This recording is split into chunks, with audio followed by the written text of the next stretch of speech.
అందరికీ నమస్కారం. నవనవోన్మేషము చైతన్య శక్తియే జగన్మాత అనేటువంటి వీడియో 9 సంఖ్యకి ఆధారభూతమైనటువంటి అమ్మవారి గురించి ఉన్నాయి. ప్రకృతిలో సంఖ్యలు 0 నుంచి 9 వరకు మళ్ళీ 0 తిరిగి వస్తుంది. ఇది ఒక చైతన్యము. ప్రకృతి యొక్క పూర్ణతత్వం అంతా 9వ అంకెలోనే ఉంది. అందులోని అన్ని సంఖ్యల్లో పూర్ణ సంఖ్య 9 అనడంలో సందేహం లేదు.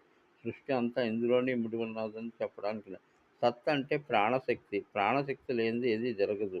శక్తి ఈ శక్తి గ్రహ చైతన్యంలో కుజుడికి సంబంధించినటువంటి సంఖ్య కూడా 9. కుజుడు వెలుగుకు సూర్యుని యొక్క వెలుగు, శివుని యొక్క ధర్మము సూర్యుడు. సూర్యుడు ధర్మాలను చేస్తూ ప్రాణశక్తినిస్తాడు కాబట్టి ఆ వెలుగుకి ద్వారం కుజుడు. కావున కుజుని యొక్క